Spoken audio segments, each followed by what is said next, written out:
ಅವರು ಕರೆ ನೀಡಿದ ಹರ್ ಘರ್ ತಿರಂಗ ಅಭಿಯಾನವು ದೇಶಭಕ್ತಿ ಚೈತನ್ಯವನ್ನ ಬಲಪಡಿಸುವ ಜನಾಂದೋಲನವಾಗಿದೆಯೇ ಹೊರತು ಯಾವುದೇ ರಾಜಕೀಯ ಪಕ್ಷಕ್ಕೆ ಸಂಬಂಧಿಸಿಲ್ಲ ಎಂದು ಬಿಜೆಪಿ ರೈತ ಮೋರ್ಚಾ ರಾಜ್ಯಾಧ್ಯಕ್ಷರಾದ ಮಾಜಿ ಶಾಸಕ ಎಎಸ್ ಪಾಟೀಲ್ ನಡಹಳ್ಳಿ ಹೇಳಿದರು. ಇಲ್ಲಿಯ ವೀರೇಶ್ವರ ವೃತ್ತದ ಬಳಿ ತಿರಂಗ ಧ್ವಜಗಳ ಹಾರಾಟದ ಬೈಕ್ ರ್ಯಾಲಿಗೆ ಚಾಲನೆ ಮತ್ತು ವೀರೇಶ್ವರ ಶರಣರ ಪುತ್ಥಳಿಗೆ ಹೂಮಾಲೆ ಸಮರ್ಪಿಸಿ ನಂತರ ರತ್ನ ಸಂಗಮ ಹಾಲ್ನಲ್ಲಿ ಆಯೋಜಿಸಿದ್ದ ವೇದಿಕೆಯನ್ನು ಉದ್ಘಾಟಿಸಿ ಮಾತನಾಡಿದರು. ದೇಶದ ಸುಮಾರು 140 ಕೋಟಿ ನಾಗರಿಕರು ತಮ್ಮ ತ್ಯಾಗ ಬಲಿದಾನದ ಮೂಲಕ ದೇಶವನ್ನು ಸ್ವತಂತ್ರಗೊಳಿಸಿ ಸಮೃದ್ಧಿಯತ್ತ ಅಭಿವೃದ್ಧಿಪಡಿಸಿದ್ದಾರೆ ಎಂದರು. ಈ ನಿಟ್ಟಿನಲ್ಲಿ ದೇಶದ ಪ್ರತಿಯೊಬ್ಬ ಪ್ರಜೆಯೂ ಮನೆ ಮೇಲೆ ತಿರಂಗ ಧ್ವಜ ಅಳವಡಿಸಬೇಕು ಎಂದರು. ಅಭಿವೃದ್ಧಿಗೆ ಬಿಜೆಪಿ ಪಕ್ಷ ಒತ್ತು ಕೊಡುತ್ತದೆ. ನಾನು ಅಭಿವೃದ್ಧಿಗೊಳಿಸಿದ ಸಿಸಿ ರಸ್ತೆಗಳನ್ನು ಹೊಡೆದಿದ್ದಾರೆ. ರೈತರ ಗೊಬ್ಬರ ಕಾಳಸಂತೆಯಲ್ಲಿ ಮಾರಾಟ ನಡೆದಿದೆ ಎಂದು ಆರೋಪಿಸಿದರು. ಹಿಂದೆ ಕಾಂಗ್ರೆಸ್ ಪಕ್ಷ ಅಧಿಕಾರದಲ್ಲಿದ್ದ ಸಂದರ್ಭದಲ್ಲಿ ದೇಶಕ್ಕೆ ಸ್ವಾತಂತ್ರ್ಯ ಬಂದು ಇಷ್ಟು ವರ್ಷ ಆದಾಗಲೂ ನರೇಂದ್ರ ಮೋದಿಜಿಯವರು ಬರೋವರೆಗೆ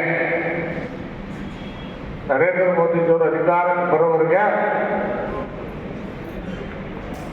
ಸ್ವಾತಂತ್ರ್ಯೋತ್ಸವ ಗಣರಾಜ್ಯೋತ್ಸವ ಅಂತಂದ್ರೆ ಕೇವಲ ಅಧಿಕಾರಿಗಳಿಗೆ ರಾಜಕಾರಣಿಗಳಿಗೆ ಸೀಮಿತ ಮಾಡಿಬಿಟ್ಟಿದ್ರು. ಅವರಷ್ಟೇ ಆಗಸ್ಟ್ 15 ಬಂತು, ಗಣರಾಜ್ಯೋತ್ಸವ ಜನವರಿ 26 ಬಂತು, ಅವ್ರ ಹೊಟ್ಟೆ ಕೂಡ ಅವ್ರ ಹೊಟ್ಟೆ ಹಾಕಿಸೋದು, ಅವ್ರ ಹೊಟ್ಟೆ ನಾಲಿ ಹುಡುಗರು ಕರೆದು ಮುಗಿಸ್ಬಿಟ್ಟು ಜನಸಾಮಾನ್ಯರಲ್ಲಿ ಭಾರತೀಯರಲ್ಲಿ ಆ ಸ್ವಾತಂತ್ರ್ಯದ ಸ್ವಾಭಿಮಾನದ ದೇಶದ ಅಭಿಮಾನವನ್ನು ಬೆಳೆಸ್ತಕ್ಕಂಥ ಕೆಲಸ ಮಾಡಲಿಕ್ಕೆ ಹೋಗಿಲ್ಲ. ಯಾವ ರೀತಿ ಬ್ರಿಟಿಷರು ನಮ್ಮನ್ನು ಗುಲಾಮರಾಗಿದ್ದಿದ್ರು ಅದನ್ನೇ ಮುಂದುವರಿಸಿದ್ರು. ಬಹಳ ಸುಂದರವಾಗಿ ಮಾತನಾಡುವ ಸಂದರ್ಭದಲ್ಲಿ ಮಲ್ಲಿಕಾರ್ಜುನ ಬಾಳಿಕೆ ಅವರು ಹೇಳಿದ್ರು ಮತ್ತು ರೇಣುಕ ನಮ್ಮ ರೇಖಾ ಕುಟುಂಬಗಳು ಮಾತನಾಡುವ ಸಂದರ್ಭದಲ್ಲಿ ಕೆಲವು ಮಾತು ಹೇಳಿದ್ರು. ರಾಜಕಾರಣಿಗಳ ಮಕ್ಕಳು ರಾಜಕಾರಣಿಗಳಾಗ್ತರು, ಡಾಕ್ಟರ್ ಮಕ್ಕಳು ಡಾಕ್ಟರ್ ಆಗ್ತರು. ಅದ್ರ ದೇಶ ಕಾಯುವ ಸೈನಿಕರ ಮಕ್ಕಳು ಯಾರ ಮಕ್ಕಳು ಅಂದ್ರೆ ಅವ್ರು ರೈತರ ಮಕ್ಕಳು, ಸಾಮಾನ್ಯರ ಮಕ್ಕಳು ಅನ್ನುವಂಥ ಮಾತನ್ನು ಬಹಳ ಸೂಕ್ಷ್ಮ ಸತ್ಯ. ಸಾಮಾನ್ಯರ ಮಕ್ಕಳು ಇವತ್ತು ದೇಶ ಕಾಯ್ತಾ ಇದ್ದಾರೆ, ದೇಶಕ್ಕೋಸ್ಕರ ಪ್ರಾಣ ತ್ಯಾಗ ಮಾಡ್ತಾ ಇದ್ದಾರೆ. ಎಲ್ಲರೂ ನೋಡಿದ್ರೆ ಶ್ರೀಮಂತರ ಮಕ್ಕಳು ದೊಡ್ಡವರು ನಮ್ಮ PG ಬರೋದವ್ರು ಮಾಡ್ತೀವಿ. ನಮ್ಮ ಸಾಹೇಬರೆಲ್ಲ ಕಟ್ಕೊಂಡು ಹೊಂಟಾರ, ಈ ಕಾಂಗ್ರೆಸ್ನವ್ರನ್ನು ಹೊಡ್ಕೊಂಡು ಹೊಂಟಾರ. ನಾವು ಬರ್ಬೇಕಾದ್ರೆ ದಾರ್ಯಾಗ ನಾವು ನೀವು ಎಲ್ಲರೂ ಕೂಡಿ ಯಾತ್ರೆ ಬಂದು ಊರೊಳಗೆ ಯಾತ್ರೆ ಬರ್ಬೇಕಂತಿತ್ತು, ಒಳಗಾಯಿಸಿ ಬರ್ಬೇಕಂತಿತ್ತು. ಎಲ್ಲ ನಾವೇನು CC ರೋಡ್ ಮಾಡಿ ಎಲ್ಲ ರೋಡ್ ಹೊಡೆದಾಕ್ಬಿಟ್ಟ. ನಾನು ನೋಡ್ತಾ ಇದ್ದೆ ಇನ್ನು 3 ವರ್ಷಕ್ಕೆ ಅದು ಹೆಂಗೆ ಹಾಳಾಡುತ್ತೆ ನೋಡ್ತಾರೆ.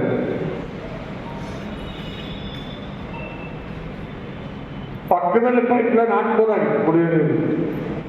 ಒತ್ತಾಡಿ ಬಂದಾಗ ನಾನು ಹೇಳಿದ್ದೆ ಮಾತಾಡ್ತೀನಿ, ಅದು ದುರಾದೃಷ್ಟ. ಬರೀ ನಿಮ್ಮ 4 ವಾರ್ಡ್ಗೆ ಅಷ್ಟೇ ಸೀಮಿತ ಅನ್ಕೋಬೇಡ್ರಿ, ಇಡೀ ಎಲ್ಲ ನಗರಗಳಲ್ಲಿ ಇದೇ ಪಕ್ಷಕ್ಕೆ ನಿರ್ಮಾಣ ಮಾಡ್ತಿದ್ದಾರೆ.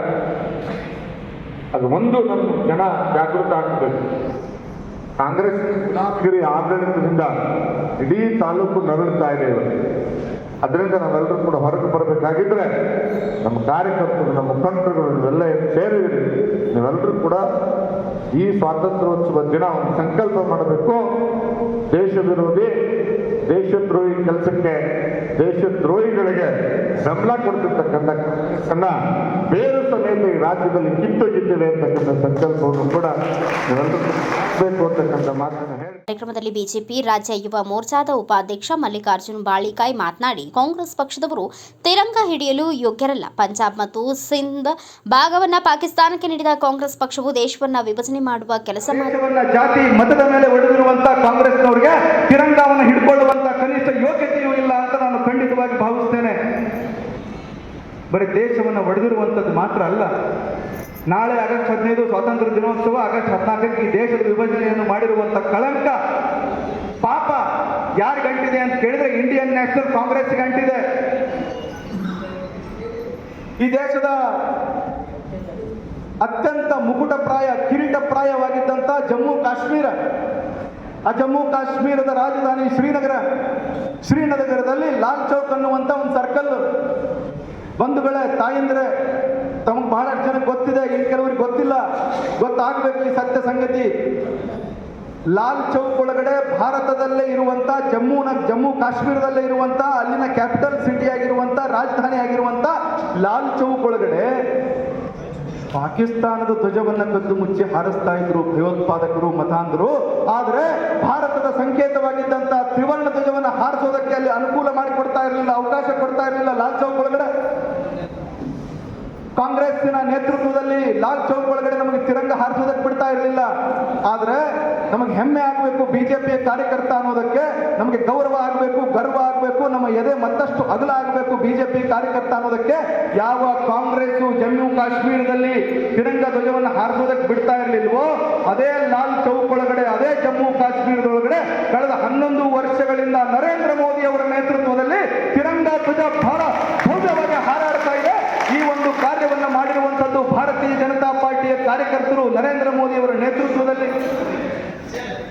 ದೇಶಕ್ಕೆ ಸ್ವತಂತ್ರ ಬಂದು 65-70 ವರ್ಷಗಳ ಕಾಲ ನಮ್ಮದೇ ದೇಶದಲ್ಲಿ ಧ್ವಜ ಹಾರಿಸುವುದಕ್ಕೆ ನಮಗೆ ಅವಕಾಶ ಇರಲಿಲ್ಲ. ಈ ಧ್ವಜವನ್ನು ಹಾರಿಸುವಂತ ಕೆಲಸವನ್ನ ಮಾಡಿರುವಂತದ್ದು ಭಾರತೀಯ ಜನತಾ ಪಾರ್ಟಿಯ ನಾಯಕರಾಗಿರುವಂತ ನರೇಂದ್ರ ಮೋದಿ ಅವರ ನೇತೃತ್ವ. ನಿಮ್ಮಿಂದ ಬಹಳ ದೂರ ಇಲ್ಲ, ನಮ್ದು ಹುಬ್ಬಳ್ಳಿಯ ಚೆನ್ನಮ್ಮ ಮೈದಾನದೊಳಗಡೆ ಹುಬ್ಬಳ್ಳಿ ಏನೋ ಕಾಶ್ಮೀರದಂತ.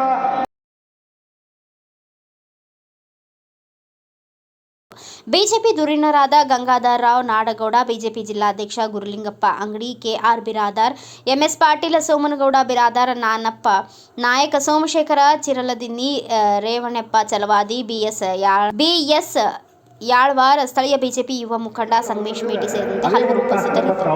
Bureau report Abdul Razak Khasgi. ಸಂಭಾಳಿಸ್ತಾಳ ಆ ರೀತಿ ಸಂಭಾಳಿಸ್ತಕ್ಕಂಥ ಕೆಲಸ ಕೂಡ ಅವರನ್ನು ನಾನು ನೋಡಿದ್ದೀನಿ. ಇವತ್ತು ಅಂತ ಹೃದಯ ಶ್ರೀಮಂತರು ಈ ಮತಕ್ಷೇತ್ರ ಸಿಕ್ಕಿರೋದಂತ ಪೂರ್ವ ಜನ್ಮದ ಪುಣ್ಯ ಅಂತಕ್ಕಂಥ ಮಾತು ಪರವಾಗಿ ನಾನು ಇಂದು ಮಾತನಾಡಲು ನಿಮ್ಮ ಮುಂದೆ ನಿಂತಿರುತ್ತೇನೆ. ದೇಶವೇ ಎಲ್ಲ, ದೇಶವೇ ಸರ್ವಸ್ವ, ದೇಶ ಬಿಟ್ಟು ಇನ್ನೊಂದಿಲ್ಲ ಎಂದು ದೇಶ ಸೇವೆ ಮಾಡಿ ದೇಶಕ್ಕಾಗಿ ತಮ್ಮ ಪ್ರಾಣ ತ್ಯಾಗ ಮಾಡಿದ ಸೈನಿಕರ ಕುಟುಂಬದ ಬಗ್ಗೆ ಸಮಾಜಕ್ಕೆ ಒಂದು ಗೌರವವಿರಲಿ. ಯಾಕೆ ಅಂದರೆ ದೇಶಕ್ಕಾಗಿ ಯೌವನದಲ್ಲಿಯೇ ಮಗನನ್ನು ಕಳೆದುಕೊಂಡ ತಂದೆ ತಾಯಿ ಹಾಗೂ ಸೈನಿಕರ ಧರ್ಮಪತ್ನಿ ಅವರ ಕುಟುಂಬಕ್ಕೆ ನಿಮ್ಮ ಪ್ರೀತಿ, ವಿಶ್ವಾಸ ಮತ್ತು ಅಭಿನಂದನೆಗಳೇ ಆಶೀರ್ವಾದವಾಗಿರಬೇಕು. ಚಿಕ್ಕ ವಯಸ್ಸಿನಲ್ಲೇ ದೇಶಕ್ಕಾಗಿ ಮಗನನ್ನು ತಂದೆ ತಾಯಿ ಕಳೆದುಕೊಂಡು ಹಾಗೂ ಅವರ ಧರ್ಮಪತ್ನಿ ಅವರ ಪತಿಯನ್ನು ಕಳೆದುಕೊಂಡು 4 ದಿನ ಅವರ ಕಷ್ಟಕ್ಕೆ ಅಯ್ಯೋ ಪಾಪ ಅನ್ನೋದಕ್ಕಿಂತ ನೀವು ಅವರ ಜೊತೆಯಾಗಿ ಅನ್ನೋದಕ್ಕಿಂತ ದೇಶದ ಜನರು ನಮ್ಮವರು, ದೇಶದ ಜನರನ್ನ ಕಾಯುವುದು ನನ್ನ ಕರ್ತವ್ಯ ಅಂತ ನಾವು ಹೇಗೆ ಸೈನಿಕರು ಕಾರ್ಯನಿರ್ವಹಿಸ್ತೇವೆಯೋ ಅಷ್ಟೇ ಜವಾಬ್ದಾರಿಯ ಒಂದು ಕೆಲಸ ಇಲ್ಲಿ ಆಂತರಿಕದಲ್ಲಿರುವಂತಹ ನಮ್ಮ ದೇಶದ ನಾಗರಿಕರದ್ದು ಇದೆ.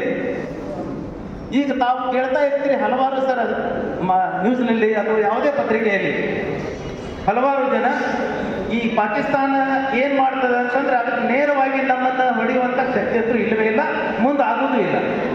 ಅದು ಏನು ಮಾಡ್ತದೆ ಅಂತಂದ್ರೆ ಒಳಗೆ ಕೆಲವು ಮಂದಿನ ನುಸುಳುಕೋರನ್ನ ಅಥವಾ ಉಗ್ರವಾದಿಗಳನ್ನ ಆ ಹೆಸರು ಅವ್ರಿಗೊಂದಿಷ್ಟು ಇದು ಕೊಟ್ಟು ನಮ್ಮ ಭಾರತದೊಳಗೆ ಕಳಿಸಿಕೊಟ್ಟು ಇಲ್ಲಿ ನೀವು ಅಲ್ಲಲ್ಲಿ ಹೋಗಿ ನಿಮ್ಮ ಕಾರ್ಯಾಚರಣೆಯನ್ನು ಮಾಡಿ ಸ್ವಲ್ಪ ಆತಂಕವನ್ನು ಸೃಷ್ಟಿ ಮಾಡಿ ಅಂತ ಹೇಳ್ತಾರೆ. ಯಾವ ಆತಂಕದಿಂದನೂ ಎಂದೂ ಭಾರತ ಯಾವುದು ಇದು ಮಾಡಿಲ್ಲ, ಸೋತಿಲ್ಲ, ಅದರಿಂದ ನಾವು ಏನು ತಲೆನೂ ಕೆಡಿಸ್ಕೊಡ್ತಿಲ್ಲ. ಆದರೆ ನಿಮ್ಮ ವಿಜಯೋತ್ಸವ ಅಂದರೆ ಸ್ವಾತಂತ್ರ್ಯ ಸಿಕ್ಕು ನಮಗೆ 79 ವರ್ಷ ಗತಿಸ್ತಾ ಇದೆ. ಈ ದಿವಸ ನಾವೆಲ್ಲರೂ ಒಂದು ಸಂತಸ ಪಡುವ ಖುಷಿ ವಿಚಾರ. ನಮ್ಮ ರಾಜ್ಯದ ಯುವ ಮೋರ್ಚಾ ಉಪಾಧ್ಯಕ್ಷರಾದ ಮಲ್ಲಿಕಾರ್ಜುನ್ ಬ್ಯಾಳಿ ಅವರಿಗೆ ದೇಶ ಕಾಯುವಂತ ಕೆಲಸ ಮಾಡ್ತಾರೆ ಅಂದ್ರೆ ಅದು ಒಬ್ಬ ಯೋಧ, ಒಬ್ಬ ರೈತ ಅಂತ ಹೇಳಕ್ ಇಷ್ಟಪಡ್ತೀನಿ ನಾನು. ಈ ಎರಡು ನನ್ನ ಮಾತು ವೇದಿಕೆ ಮೇಲಿರುವಂತ ಎಲ್ಲ ಗಣ್ಯ ವ್ಯಕ್ತಿಯರಿಗೂ ನನ್ನ ಅಭಿನಂದನೆಗಳನ್ನು ಸಲ್ಲಿಸುತ್ತೇನೆ. ಧನ್ಯವಾದಗಳು ಸಹೋದರಿಯರಿಗೆ. ಈಗ ಮುಂದಿನ ಈ ಒಂದು ಹರಿಜನ ತಿರಂಗ ಯಾತ್ರೆ ಕಾರ್ಯಕ್ರಮಕ್ಕೆ ನಮ್ಮೆಲ್ಲ ನೆಚ್ಚಿನ ಜಿಲ್ಲಾಧ್ಯಕ್ಷರು, ಪ್ರಗತಿಪರ ರೈತರು, ಉದ್ಯಮಿಗಳು, ಸನ್ಮಾನ್ಯ ಶ್ರೀ ಅವರಿಗೆ ಚಪ್ಪಾಳೆ ಮುಖಾಂತರ ನಾವು ಅವರಿಗೆ ಗೌರವಿಸಬೇಕಾಗುತ್ತದೆ. ಸನ್ಮಾನ ಮಾಡುತ್ತಿದ್ದೇವೆ. ಭಾರತ್ ಮಾತಾ ಕಿ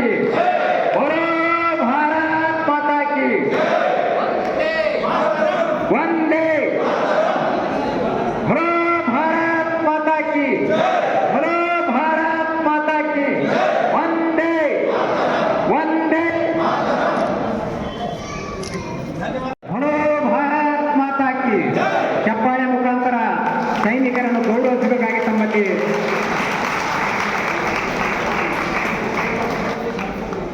ಎಲ್ಲ ಸೈನಿಕರಿಗೆ ಅರೆಸೇನಾ ಪಡೆಯ ಸೈನಿಕರಿಗೆ ವಂದನೆಗಳನ್ನು ತಿಳಿಸುತ್ತಾ ಈಗ ಮುಂದಿನ ಒಂದು ಸನ್ಮಾನದ ಕಾರ್ಯಕ್ರಮ ನಡೀತಾ ಇದೆ.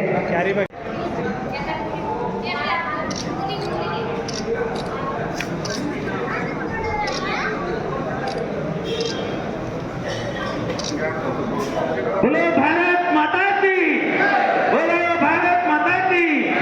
ಈಗ ಮುಂದಿನ ತಯಾರಿ 4 ದಿನಗಳ ಮುಖಾಂತರ ನಾವೆಲ್ಲ ಸನ್ಮಾನದ ಒಂದು ನೇತೃತ್ವ ತೆಗೆದುಕೊಂಡ ಆ ಯೋಧರಿಗೆ ಗೌರವಿಸಬೇಕಾಗಿ ತಮ್ಮಲ್ಲಿ ವಿನಂತಿ. ಬಹಳ